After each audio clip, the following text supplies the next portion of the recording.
You want to talk about interesting games on a console that really didn't sell that well outside of Japan? We have to look at the Sega Saturn, and we're going to look at Dark Savior. Now, Dark Savior is an interesting game because in itself, it has like 5 different stories. Now, what I mean by that is the beginning of the game, you're playing as this bounty hunter named Garian, and you're out to stop this evil monster that's been basically locked up for 500 years called Bailan.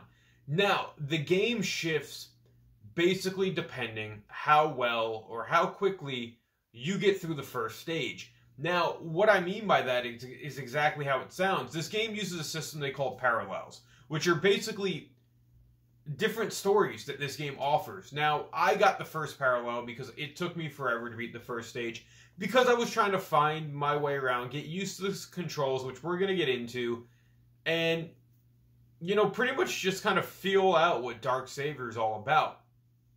So, the different parallels, you get to them by how quickly or within what time frame you beat that first stage, as I mentioned, and it shapes the game very differently based on how you play, because the story itself just changes, which is very interesting, because in 1996, when this game came out, that wasn't really a thing you saw much. Now, this game, I think, has a lot of charm, because each parallel is maybe about 5 hours long, if that. I just beat Parallel 1 in about 4.5 hours. But I think this game definitely has a lot of replayability for that factor. So, what's awesome about Dark Savior is it's definitely one of those really early 3D games where it kind of looks like a mix of 2D sprites, 2D characters, in this overarching 3D world, which is done very cool, because when you look at Dark Savior, you have part RPG, part fighting game, part puzzle game, and part platformer.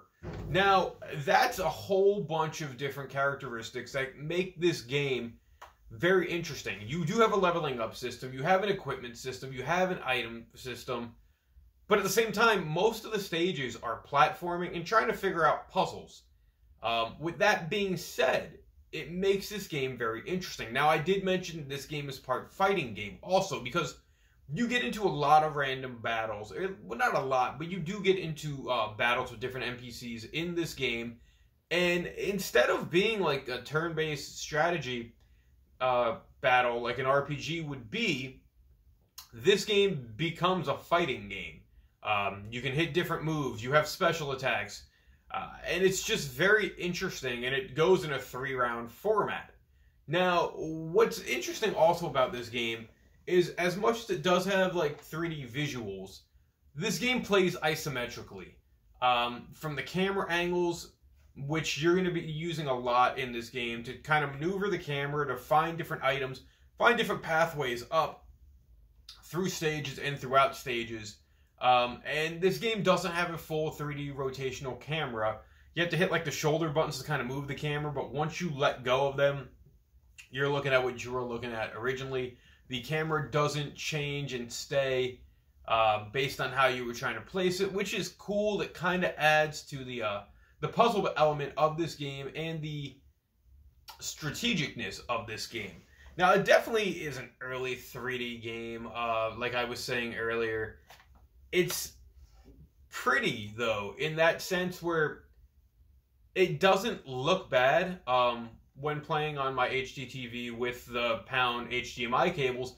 Everything smooths out nicely. The game itself looks fine to play. The hardest thing about this game, I thought, was just trying to figure out the controls. It was still very pleasing on the eyes here in 2020. And I just definitely think this game, while it was viewed as like a spiritual sequel to Landstalkers that Climax also made for the Genesis, this game in itself, I think, could have spawned a series, and I think it may have in the long run if the Saturn would have sold better here in the States and around the world.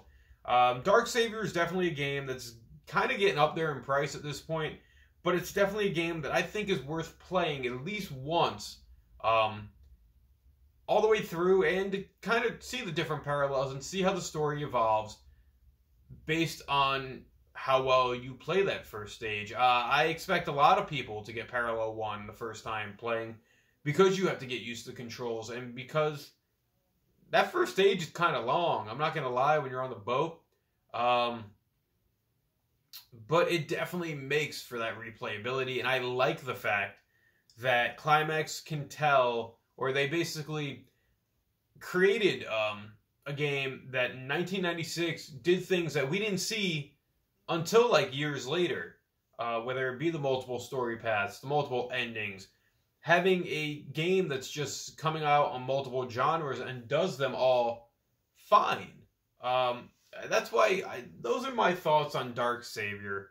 And I think it's a game that where it does have a lot of potential and not all of it was fully polished, for a game that came out early in the 3D like landscape, 3D architecture, it's a game that I think kind of definitely holds up today if you take into effect like everything it was trying to do and what it was able to accomplish back in 1996 on a system that wasn't necessarily built for 3D. And the fact that it created these decently looking environments, I'm not going to say they were awesome, but they definitely weren't bad.